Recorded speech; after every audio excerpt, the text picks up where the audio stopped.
of the Republic of Singapore are entering the Teratai Hall, Bogor Palace. Joint press statement by the President of the Republic of Indonesia, His Excellency Mr. Joko Widodo, and the Prime Minister of the Republic of Singapore, His Excellency Mr. Lee Hsien Loong. To begin, we kindly invite the President of the Republic of Indonesia to deliver his press statement. Yang Mulia Perdana Menteri Lee Hsien Loong, selamat datang kembali di Indonesia, dan Indonesia merasa terhormat menjadi tuan rumah Leaders Retreat tahun 2024, di mana ini adalah Leaders Retreat yang ke-7 kita, dan merupakan sinyal kuat bagi kontinuitas kerjasama kedua negara Singapura dan Indonesia. Tadi saya dengan PM Lee telah membahas beberapa hal. Yang pertama di bidang politik dan pertahanan, kami menyambut baik telah berjalannya implementasi perjanjian VIR, pertahanan dan ekstradisi yang kedepannya perlu dipastikan implementasinya berjalan penuh.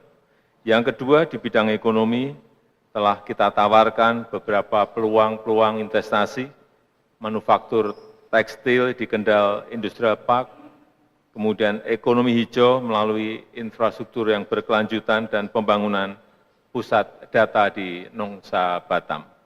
Saya juga mengapresiasi antusiasme 29 perusahaan Singapura dalam investasi di IKN, dan saya mengharap dukungan pembangunan PLTS di IKN Nusantara. Rencana ekspor listrik ke Singapura terus didorong, termasuk investasi industri hijau pendukung. Dan terkait ketahanan pangan, kami sepakat untuk mendorong kerjasama transfer teknologi dan pertukaran iptek pengolahan pangan. Dan untuk kerjasama produk halal, Indonesia mengundang Singapura untuk menjadi pengembang 3 kawasan industri halal, yaitu di Bintan, di Serang, dan di Sidoarjo. Yang ketiga, di bidang sosial budaya, kami telah membahas penguatan transformasi kesehatan melalui investasi pembangunan rumah sakit dan klinik, pengembangan kapasitas tenaga medis, digitalisasi kesehatan, dan pengembangan KEK kesehatan di Bali. Terkait pendidikan, Indonesia telah menyampaikan pentingnya reaktivasi kelompok kerja bersama, dan saya juga mengundang Singapura untuk hadir di World Water Forum ke-10 di Bali. Terakhir, kami juga berdiskusi mengenai persoalan isu kawasan dan global. Kami sepakat terus untuk mendorong terciptanya perdamaian di Timur Tengah dan berupaya untuk terus memperkuat sentralitas ASEAN.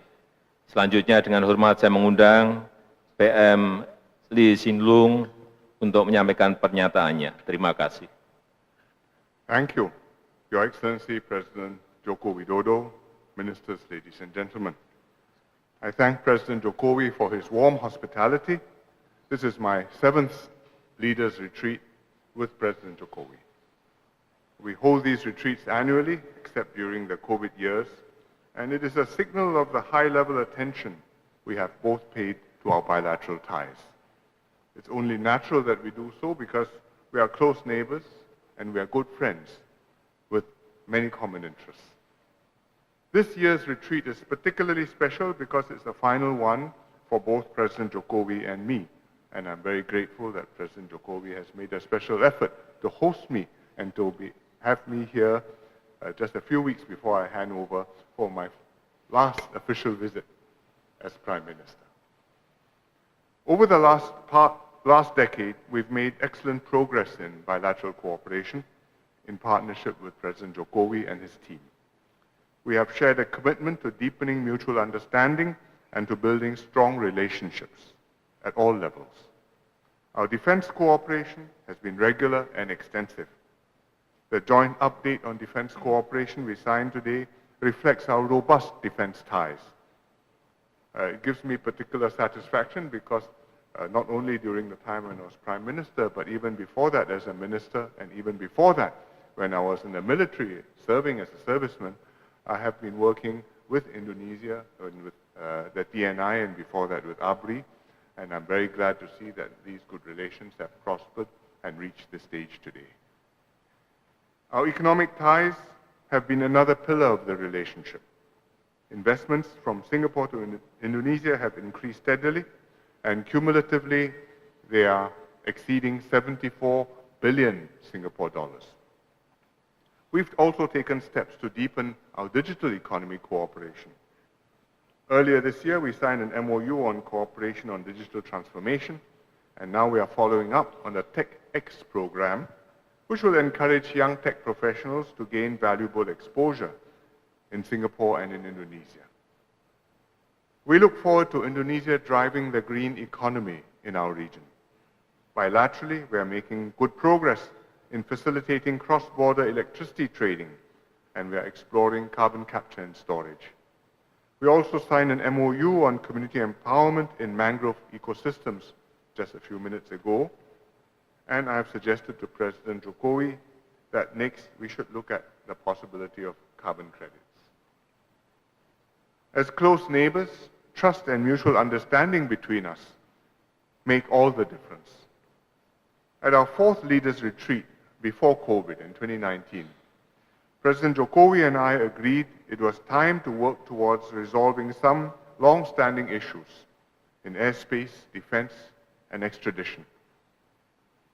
We completed these agreements and they went into force last month. I thank President Jokowi and his ministers for their role in bringing these three agreements to fruition. They show that when we work together in a spirit of friendship and openness, we can address even the most complicated issues in a pragmatic and mutually beneficial manner. As this is my last leaders retreat with President Jokowi, I would like to especially take this opportunity to acknowledge his contributions to Indonesia and to the region. With vision and leadership, he has put Indonesia on a strong economic trajectory, confident and optimistic about its path ahead, and raised ASEAN's standing as a participant in international affairs with a view which is worth listening to and with a contribution which will make a difference. It has brought stability and progress to Indonesia and to the entire region. Indonesia is ASEAN's largest economy. When Indonesia prospers, the region prospers.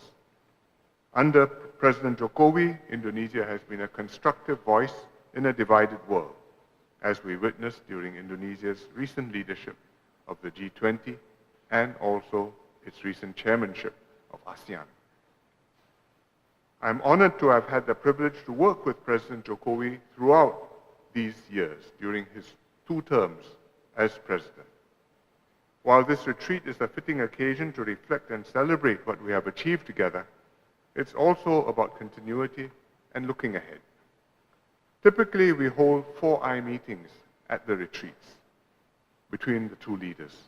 But this year, we were glad to have an 8-eye meeting instead, with Pak Prabowo and DPM Lawrence joining us.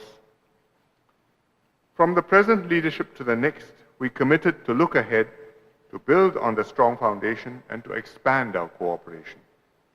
I'm glad that President Jokowi and I are handing over the bilateral relationship in good state to our successors.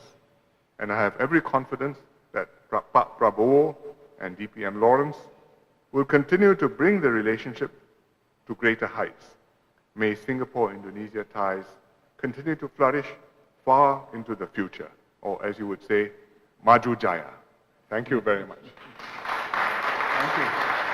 End of joint press statement.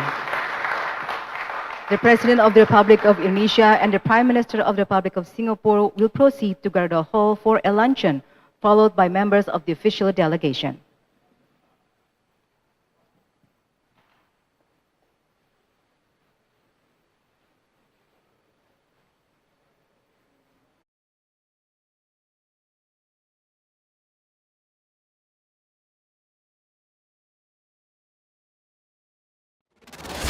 Sebagai negara besar harus berani melangkah harus berani memiliki agenda besar untuk kemajuan negara kita, untuk kemajuan bangsa.